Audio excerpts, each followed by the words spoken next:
dan kematian untuk menguji kalian. Inna ja'alna ma'alal ardi zinatan laha linabluwahum. Kami jadikan perhiasan di atas muka bumi ya untuk menguji mereka. Walladzi khalaqas samawati wal arda fi sittati ayyamin wa kana arshuhu 'alal ma'i liyabluwakum ayyukum ahsanu amala. Dia yang menciptakan langit dan bumi dalam waktu 6 masa dan arsy-Nya di atas air. Buat apa? Liyabluwakum, untuk menguji kalian siapa amal yang terbaik. Jadi Allah ciptakan langit dan bumi ini untuk menguji kita. Allah menjadikan perhiasan di atas muka bumi untuk menguji kita, dan Allah menjadikan kehidupan dan kematian untuk menguji. Jadi kita memang diciptakan untuk diuji. Terlebih lagi orang beriman, Allah janji khusus untuk menguji mereka. Ahasiban nasu ayyutraku ayyaqulu amanna wa hum la yuftanun. Apakah manusia menyangka dibiarkan mengucapkan kami telah beriman lantas tidak diuji? Pasti diuji lah. Bilang beriman, apalagi mengatakan di atas manhaj salaf kemudian tidak diuji, mustahil.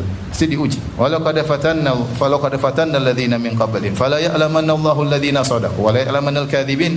Sungguh kami telah menguji orang-orang sebelum mereka agar Allah benar-benar tahu mana di antara mereka yang imannya benar dan mana di antara mereka yang imannya dusta. Hanya pandai ngomong, iman hanya di bibir, hanya pandai teori, ya. Sudah hafal ini, hafal matan ini, hafal matan anu, ya. Mungkin hafal ayat ini, hafal surat ini, mungkin sudah khatam kitab tauhid, bahkan mungkin sudah mengajarkan kitab tauhid, tetapi ternyata hanya imannya cuma di bibir doang, bukan peresapan dalam hati. Oleh karenanya ini pembahasan yang penting bagi kita semua, karena kita ingin menghadapi dan pasti kita akan menghadapi ujian kehidupan. Oleh karenanya kalau kita manusia secara umum mereka diuji dalam ujian. Di antara kita ada yang sedang diuji. Di antara kita ada yang tertawa karena baru saja lewat dari sebuah ujian. Sedang menunggu ujian berikutnya. Sedang menunggu ujian berikutnya yang mungkin lebih berat, karena dia sudah lulus dari ujian sebelumnya. Jadi kalau antum melihat orang tersenyum, tertawa, bisa jadi dia tertawa, tersenyum dalam ujian yang sedang dia hadapi. Atau baru saja dia lepas dari ujian dan akan datang ujian berikutnya. Ya atau tidak? Demikianlah kita. Atau ada sebagian orang mungkin baru naik jabatan, dia tertawa tertiwi ya. Sebentar lagi akan datang apa? Ujian baginya. Dan demikianlah kehidupan. 94,3 Kita FM, meniti ilmu, menata hati.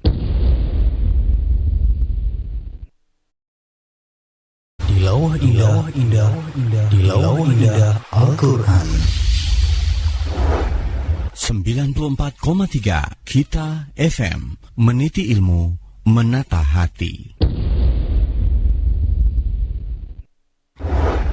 94,3 Kita FM, meniti ilmu, menata hati. Nafkah adalah sebuah kewajiban yang perlu ditunaikan oleh setiap kepala keluarga. Nafkah ini bisa berupa pemberian materi terkait dengan kebutuhan pokok sehari-hari, pemenuhan kesehatan, bahkan nafkah berupa hak pendidikan bagi keluarganya. Nah, sebagai seorang suami atau ayah yang memegang kendali tanggung jawab nafkah di dalam keluarga, tak jarang dihinggapi rasa lelah bekerja. Setiap hari berangkat pagi untuk mencari rezeki dan pulang saat matahari hampir tenggelam. Kadang juga harus berjubel di jalan karena macet. Bahkan sebagian orang pulang larut malam karena tambahan jam kerja lembur. Sebagai seorang manusia, wajar jika para penanggung nafkah keluarga ini merasa lelah. Namun sebagai seorang muslim, kegiatan mencari nafkah sebenarnya suatu amalan yang mulia, yang patut diniatkan dengan ikhlas sehingga bisa meraih pahala. Berikut kami rangkum 6 keutamaan mencari nafkah bagi keluarga sebagai bentuk motivasi agar bisa semangat lagi dalam bekerja. Pertama, nafkah kepada keluarga lebih afdal dari sedekah tatawwu atau sunnah. Dari Abu Hurairah, Nabi SAW bersabda, 1 dinar yang engkau keluarkan di jalan Allah, lalu 1 dinar yang engkau keluarkan untuk memerdekakan seorang budak, lalu 1 dinar yang engkau keluarkan untuk 1 orang miskin, dibandingkan dengan 1 dinar yang engkau nafkahkan untuk keluargamu, maka pahalanya lebih besar dari amalan kebaikan yang disebutkan tadi. Hadis riwayat Muslim. Imam Nawawi membuat judul untuk hadis tadi dengan kalimat keutamaan nafkah bagi keluarga dan hamba sahaya, serta dosa bagi orang yang melalaikan dan menahan nafkahnya untuk mereka. Imam Nawawi juga mengatakan nafkah kepada keluarga itu lebih afdal dari sedekah yang hukumnya sunnah. Kemudian yang kedua, jika mencari nafkah dengan ikhlas, maka akan menuai pahala besar. Dari Sa'ad bin Abi Waqqas, Nabi SAW bersabda, "Sungguh, tidaklah engkau menginfakkan nafkah harta dengan tujuan mengharapkan melihat wajah Allah pada hari kiamat nanti, kecuali engkau akan mendapatkan ganjaran pahala yang besar, sampai pun makanan yang engkau berikan kepada istrimu." Hadis riwayat Bukhari. Imam Al-Bukhari memasukkan hadis ini pada bab setiap amalan tergantung pada niat. Ini bisa menunjukkan bahwa mencari nafkah bisa menuai pahala jika diniatkan dengan ikhlas untuk meraih wajah Allah. Namun jika itu hanya aktivitas harian semata atau meyakini hanya sekedar kewajiban suami, maka hal tersebut belum tentu berbuah pahala. Kemudian yang ketiga, memberi nafkah termasuk sedekah. Dari Al-Miqdam bin Ma'di Karib, ia berkata bahwa Rasulullah SAW bersabda, "Harta yang dikeluarkan sebagai makanan untukmu dinilai sebagai sedekah untukmu. Begitu pula makanan yang engkau beri pada anakmu, itu pun dinilai sedekah. Begitu pula makanan yang engkau beri pada istrimu, itu pun bernilai sedekah untukmu. Juga makanan yang engkau beri pada pembantumu, itu juga termasuk sedekah." Hadis riwayat Ahmad. Syekh Shu'aib Al-Arnaud mengatakan bahwa hadis ini hasan. Selanjutnya yang keempat, akan didoakan malaikat dan harta yang dinafkahkan akan semakin berkah. Dari Abu Hurairah, ia berkata bahwa Nabi SAW bersabda, "Ketika seorang hamba berada di setiap pagi, ada dua malaikat yang turun dan berdoa, 'Ya Allah, berikanlah ganti pada yang gemar berinfak, rajin memberi nafkah pada keluarga.' Dan malaikat yang lain berdoa, 'Ya Allah, berikanlah kebangkrutan bagi yang enggan bersedekah memberi nafkah.'" Hadis riwayat Bukhari dan Muslim. Perlu dipahami bahwa doa malaikat adalah doa yang mustajab, benar-benar mudah diijabahi atau dikabulkan. Doa tersebut ditujukan kepada orang yang memperhatikan nafkah keluarganya. Ibnu Battal menyebutkan bahwa yang dimaksud adalah mengeluarkan infak yang wajib, seperti nafkah untuk keluarga dan nafkah untuk menjalin hubungan kekerabatan atau silaturahim.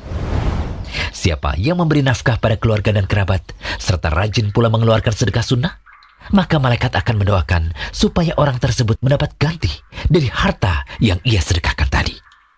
Berikutnya yang kelima, setiap orang akan dimintai pertanggungjawaban apakah ia benar-benar memperhatikan nafkah untuk keluarganya.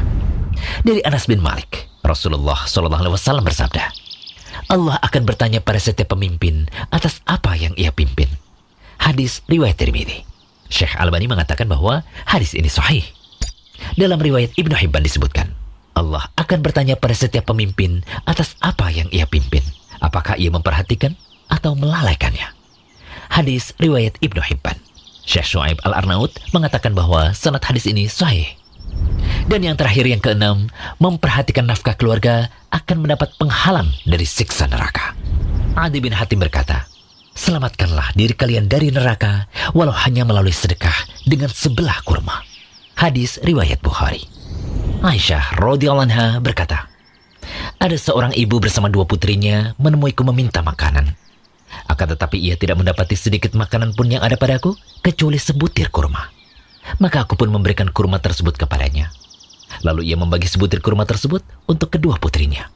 Dan ia tidak makan kurma itu sedikit pun. Setelah itu ibu itu berdiri dan pergi keluar. Lalu masuklah Nabi SAW. Maka aku pun mengabarkannya tentang ini. Lantas beliau bersabda, 'Barang siapa yang diuji dengan sesuatu dari anak-anak perempuan, lalu ia berbuat baik pada mereka, maka mereka akan menjadi penghalang baginya dari api neraka.' Hadis riwayat Bukhari dan Muslim. Akhir kata, semoga bahasan ini bisa menjadi motivasi bagi para suami, ayah, atau para penanggung jawab lainnya untuk terus semangat bekerja. Amin. Bismillahirrahmanirrahim. Ustadz, seorang suami dulu ketika masih kecil kurang kasih sayang dari ayah karena ayahnya sudah meninggal sebelum kelas 2 SD. Kini suami tersebut sudah mempunyai anak lajang dan komunikasi mereka masih kurang akrab dan kurang terbuka. Apakah ini karena minimnya kenangan suami dari tokoh atau karakter ayah yang sudah meninggal, Ustadz? Hingga kini hubungan dengan anak kurang dekat. Mohon sarannya, Ustadz. Jazakumullah khairan. Mungkin ya sangat mungkin masa lalu yang kurang nyaman mempengaruhi karakter seseorang, itu sangat mungkin. Ya karena dulu kurang mendapatkan kasih sayang orang tuanya, akhirnya sekarang pun punya karakter yang menggambarkan hal itu sangat mungkin. Tapi bukan berarti nggak bisa diperbaiki. Bukan berarti nggak bisa diperbaiki. Bisa. Caranya gimana? Yuk caranya berusaha memperbaiki. Langkah-langkahnya gimana Ustadz? Satu, ngaji. Satu apa? Ngaji. Jadi kalau kita punya sifat yang kurang baik, cara memperbaikinya satu, belajar, ngaji. Cari ilmu yang benar bagaimana seharusnya menjadi orang tua yang baik. Dengan menghadiri pengajian-pengajian seperti ini, baca buku tentang pendidikan anak. Setelah dapat ilmunya, yang kedua langkahnya adalah latihan mempraktekkan diri. Latihan mempraktekkan sifat-sifat itu dalam diri sendiri. Mungkin awalnya kaku. Saya tanya ya, maaf ya, mungkin ada di antara bapak-bapak yang baru tahu bahwa memeluk anak itu sunnah Nabi SAW. Memeluk anak itu sunnah Nabi. Ada sebagian bapak-bapak yang dari kecil, dari anak lain nggak pernah. Ketika dia akan mempraktikkan memeluk anak, itu rasanya apa? Kaku, canggung. Maka harus dilatih. Mungkin nggak langsung memeluk pertama kali, apa? Gandeng dulu, gandengan dulu. Nanti lama-lama kita rangkul. Nanti kalau sudah terbiasa kita bisa peluk. Anak baru pulang mondok misalnya liburan, kita peluk anak tersebut.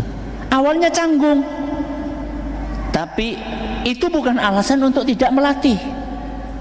Ini langkah yang ketiga, dilatih. Langkah yang ketiga itu kedua. Langkah yang ketiga, harus ada dukungan dari pasangan. Pasangan di sini maksudnya adalah istri. Jadi kalau misalnya bapaknya ini belum bisa menampakkan kasih sayang secara maksimal kepada anak, maka di sini masuklah peran dari ibu. Ya, ibu mengimbangi. Ya, kalau anak ini nggak terlalu dekat sama bapaknya, maka berupaya ibu berusaha masuk supaya dia menggantikan posisi itu. Sehingga andaikan dia nggak mendapatkan kasih sayang maksimal dari bapaknya, maka dia tetap mendapatkan kasih sayang dari siapa? Ibunya. Jadi jangan sampai bapak enggak, ibu juga enggak, fatal itu nanti. Ya, sambil orang tua sambil bapak tadi berusaha untuk terus memperbaiki seperti yang tadi saya sampaikan. Ya. Bismillahirrahmanirrahim.